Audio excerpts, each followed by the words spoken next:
Dans ce journal, nous allons parler de la visite dans les points de vente d'hydrocarbures des ministres de la Communication et de la Culture pour constater le déroulement des opérations et rassurer les populations sur les dispositions prises pour la régularisation de la situation. Les deux membres du gouvernement ont trouvé une population calme et disciplinée.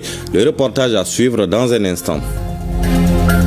Inciter le consommateur et les décideurs à la valorisation et à la commercialisation du lait local, c'est l'objet de la journée de plaidoyer organisée par le réseau Mali Missinono. Le reportage de Pat Traoré sur cette opération à suivre. Voilà pour les titres. Mesdames et messieurs, bonjour et merci de vous informer sur OATM 1. Les ministres de la Communication et de la Culture en visite dans les points de vente d'hydrocarbures pour constater le déroulement des opérations et rassurer les populations quant aux dispositions prises par le gouvernement dans le cadre de la régularisation de la situation. Les deux membres du gouvernement ont trouvé une population calme et disciplinée, des personnels très disponibles et des agents de la sécurité veillant au bon respect des consignes. Visite suivie par Aloussine Touri. La station Shell, située sur l'avenue Kwame Nkrumah, a été la cible des deux ministres du gouvernement qui voulaient s'enquérir du bon déroulement des opérations de vente des hydrocarbures.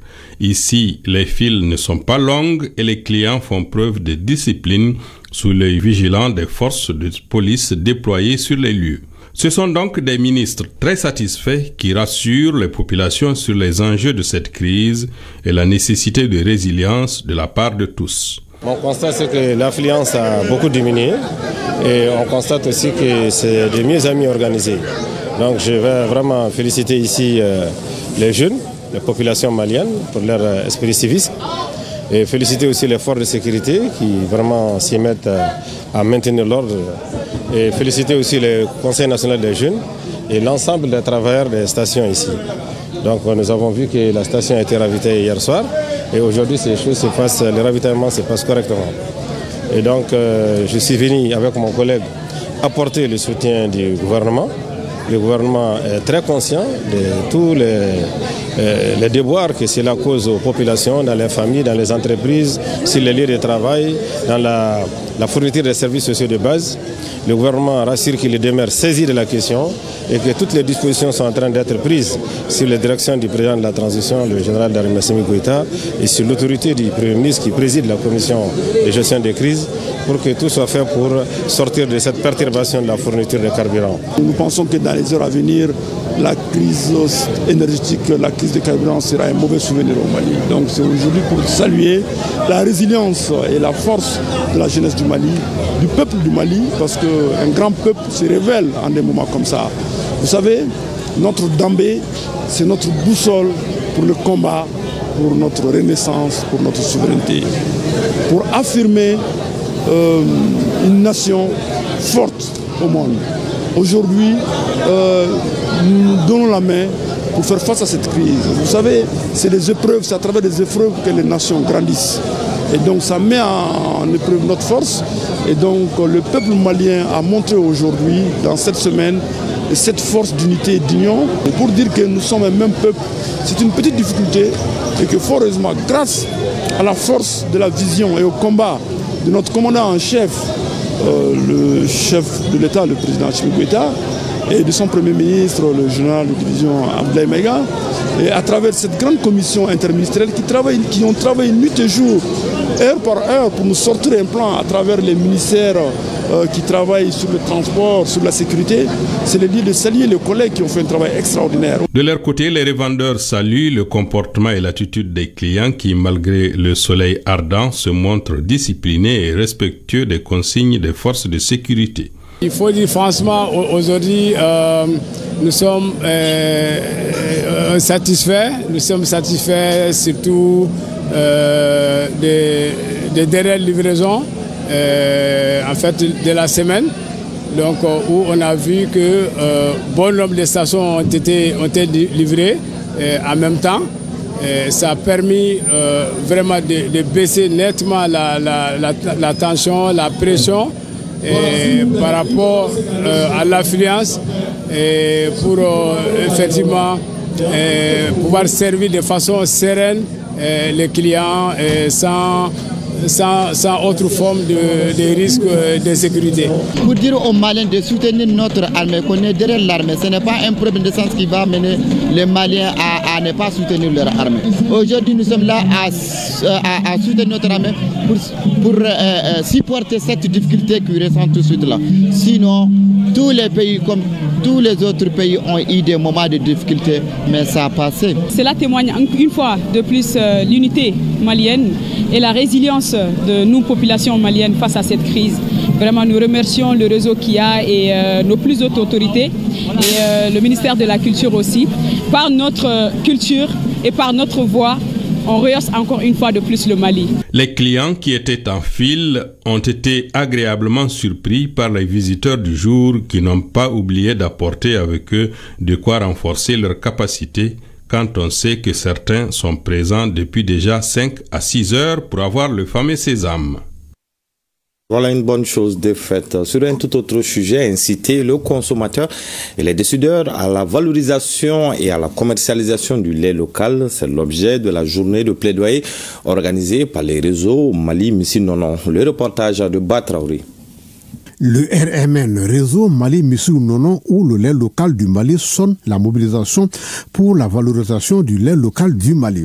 L'organisation part du constat qu'au Mali, plus de 30 milliards de francs CFA sont investis par an pour l'importation du lait en poudre et d'autres produits laitiers. Nous, vraiment, aujourd'hui, nous plaidons auprès des autorités pour avoir leur appui, leur accompagnement, vraiment pour la valorisation du lait local, qui est un élément à ne pas négliger aujourd'hui, même dans l'économie nationale. Donc aussi, nous incitons, c'est pourquoi nous avons amené nos produits ici, les consommateurs aussi à consommer notre lait avec plus de confiance. Le projet de création de la marque de commercialisation du lait local Ferriment et sa protection constituent l'autre préoccupation des membres du réseau et des autres acteurs du secteur. Si on a cette marque aujourd'hui, nos produits seront plus visibles.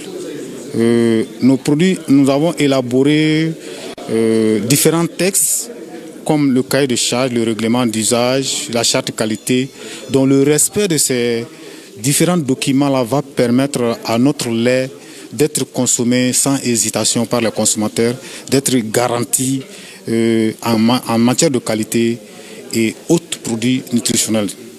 Ferrement ne doit pas être seulement une marque, elle doit devenir un symbole de fierté nationale, un label de confiance et un moteur d'emploi pour les jeunes et les femmes du monde rural.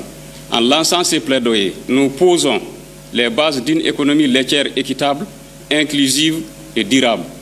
Une note de plaidoyer est élaborée à l'intention des décideurs.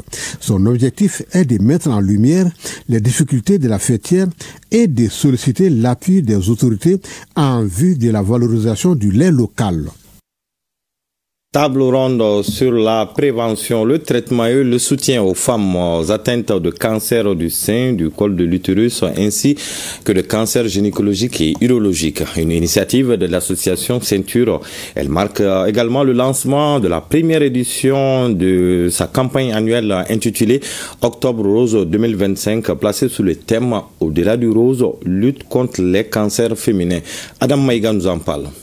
La lutte contre le cancer n'est plus une lutte, c'est une guerre. De la lutte à la guerre, les femmes de l'association Ceinture déclarent avoir bel et bien attaché la ceinture pour combattre les cancers du sein et des appareils génitaux. Ce changement de fusil d'épaule se justifie d'abord par le degré de gravité de la maladie, puis l'augmentation du nombre de personnes atteintes. Face à la problématique, l'association Ceinture a organisé cette table ronde sur la prévention, le traitement et le soutien aux femmes atteintes de cancer. Cette activité s'inscrit dans le cadre du lancement de la première édition de la campagne annuelle Octobre Rose 2025. Ceinture se base sur la lutte contre les cancers féminins, mais pas que. Donc nous sommes principalement sur les cancers des seins et les cancers en dessous de la ceinture. Donc là, nous avons les cancers gynécologiques et les cancers urologiques, notamment le cancer de la prostate, le cancer du col de l'utérus, le cancer de l'ovaire, le cancer du côlon, etc. Alors, nous allons nous baser beaucoup sur la sensibilisation, le soutien, la mobilisation. cancer du sein et du col de l'utérus figure parmi les principales causes de mortalité maternelle selon l'ONASR. En 2022, plus de 2400 cas de cancer du col de l'utérus et plus de 2200 cas du cancer des seins ont été enregistrés au Mali. Les chiffres sont alarmants. Ensemble, nous avons le devoir d'unir nos forces pour briser les tabous, informer, prévenir et sauver des vies. Le combat contre le cancer du sein peut être gagné collectivement. Pour ce faire, nous nous engageons plus que jamais à défendre le droit pour la santé, à promouvoir le dépistage précoce et à accompagner les personnes vivant avec le cancer comme nous le faisions avec les personnes vivant avec le VIH. Pour soutenir les femmes dans la prévention, l'association Ceinture leur a mis à disposition au cours de cette séance de plaidoyer des cliniques mobiles pour des dépistages gratuits. Dans le cadre du mois de la solidarité, plusieurs personnes vulnérables ont bénéficié de dons à Tombouctou. Ils sont 200 à recevoir des kits alimentaires et scolaires. Idem à Ségou, 200 kits ont été remis à des personnes vulnérables. Le point de ces remises avec Saloum Konaté à Tombouctou et Kandesila à Ségou. 250 kits scolaires et 200 kits alimentaires composés de sacs de riz, de l'huile, du sucre, une moto tricycle Jakarta pour handicapés, 4 enveloppes contenant chacune la somme de 100 000 francs CFA pour les AGR. Ce sont les dons remis à 200 personnes en situation difficile. Ce geste humanitaire est du parrain et de la marraine de la 30e édition du mois de la solidarité et de la lutte contre l'exclusion à Tombouctou. Je remercie sincèrement les autorités de la transition ainsi que l'ensemble des autorités de Tombouctou pour les vivres qui nous ont été remis. J'invite également ces autorités à étendre ces genres d'actions à d'autres personnes en situation de handicap qui n'ont pas encore eu la chance de bénéficier de cet élan de solidarité. Je souhaite que désormais que cette solidarité soit aussi en direction de ceux-là qui sont dans les sites de fractions nomades, des villages, parce que là aussi il y a des personnes âgées. Les différents parrains se réjouissent du choix porté sur eux. Il s'agit du président de la délégation spéciale de Tombouctou, Yaya Tandina, parrain de la semaine des personnes âgées, Aziza Ben Katara, marraine de la semaine de la femme et de l'enfant, Sori Ibrahim Dambélé, parrain des personnes handicapées, et de M. El Hadi Firoun, parrain de la semaine de la jeunesse, de l'emploi et de l'entrepreneuriat. En tant que parrain de la première semaine, de dire à ces personnes âgées que la baraka de Tombouctou soit avec elles et que le Tout-Puissant puisse toujours veiller avec elles et que nous soyons dans une semaine encore plus solidaire, dans un mois plus solidaire et encore pas seulement à Tombouctou mais au Mali entier. Le gouvernement de la transition a bien voulu inscrire en cette année dédiée à la culture un thème de profonde signification. Il s'agit de solidarité de la diversité culturelle, base d'une société inclusive. Le président national de la Chambre d'industrie et de commerce, M. Mandiou Simpara, a remis 20 tonnes de riz au profit des femmes. Ce sont ainsi 200 kits alimentaires qui sont ainsi destinés aux couches vulnérables de Ségou. Chaque kit est composé de 50 kg de riz, 50 kg de mil et un bidon d'huile de 5 litres. Le don est de l'opérateur économique Amidou Dititi Konaté et s'inscrit dans le cadre du mois de la solidarité dont il est l'un des parrains au niveau du cercle de Ségou. C'est toujours dans le cadre du mois de la solidarité. Il a été sollicité pour être le parrain. Comme toujours, il a toujours répondu présent. C'est 200 kits. Ce geste, tout comme d'autres actions, ont été salués à sa juste valeur, quand on sait que la solidarité est une valeur fondamentale de notre société. La 30e édition de cette année du mois, qui a pour thème « Solidarité dans la diversité culturelle, base d'une société inclusive », nous engage tous à perpétrer les nobles valeurs millénaires de solidarité, de partage, d'entraide que nous ont hérité nos anciens, qui jadis ont été le socle de notre brillante culture. Il invite alors du maire de Ségou, Nuhu Diarra, à perpétuer cette valeur qui, au-delà du mois d'octobre, doit être un credo pour tous les Maliens. Toujours dans le cadre du mois de la solidarité, le Conseil communal de la jeunesse de Koulikoro a initié une opération de don de sang. Elle entre dans le cadre justement de ce mois de solidarité envers les plus démunis. Les précisions avec Adama Traoré.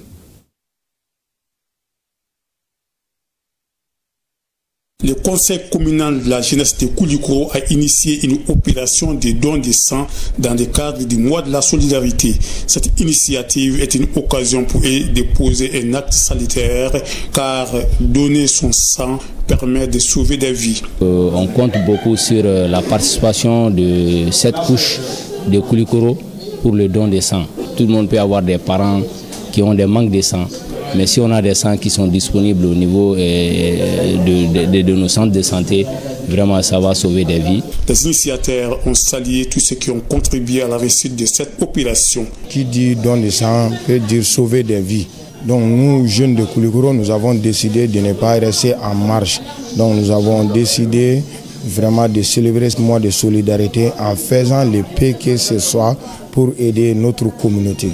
Au cours de cette opération, une soixantaine de poches de sang a été collectée.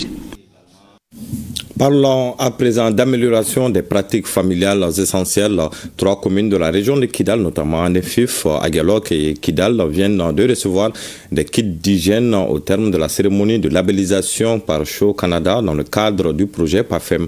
Les précisions avec Sungalo Doumbia.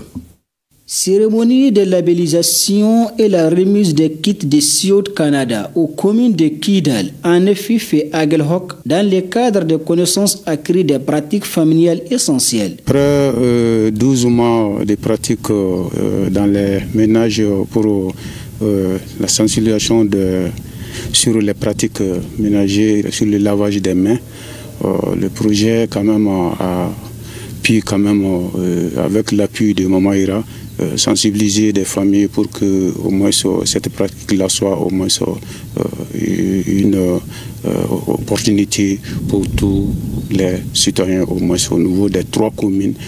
À travers la mise en œuvre du plan de communication sociale de la composante 3 du projet PAFEM, Show Canada a renforcé les capacités des femmes et des acteurs locaux clés sur les pratiques familiales essentielles pour des changements positifs des normes sociales.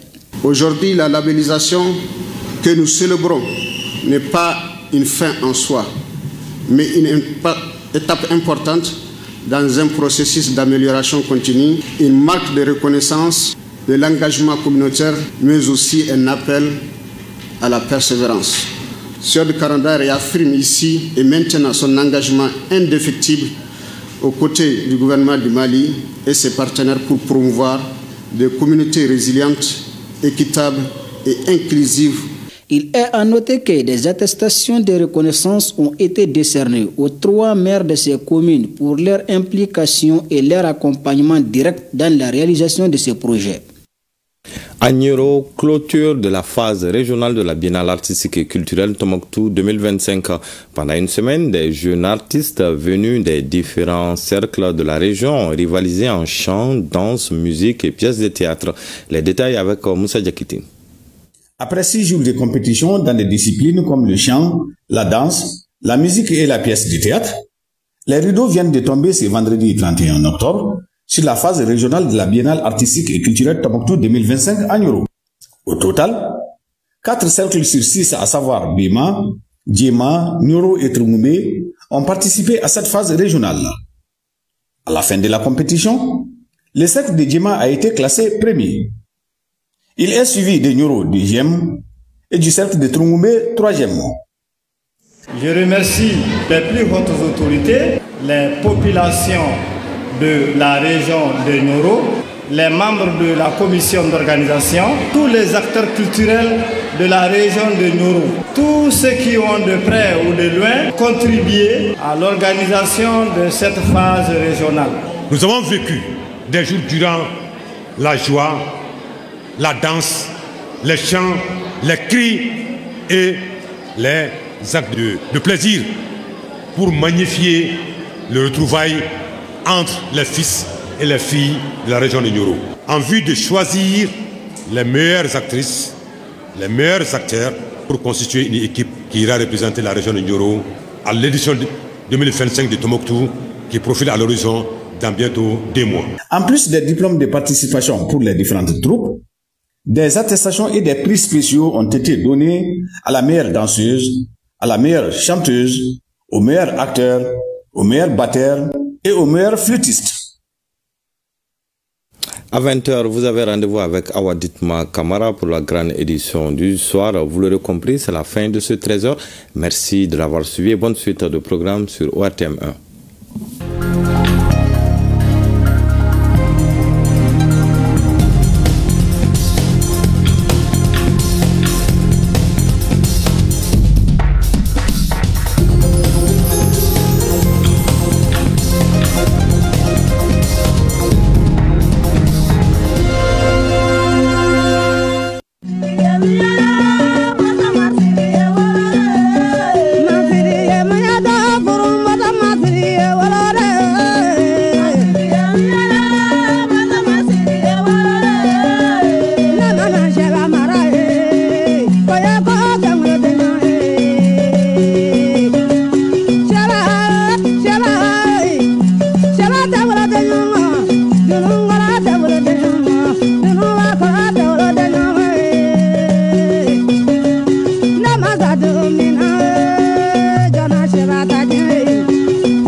L'ORTM, chacun compte.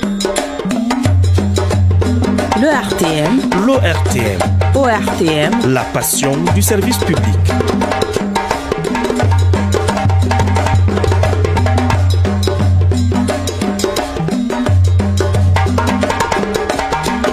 ORTM. Notre passion, c'est de vous servir.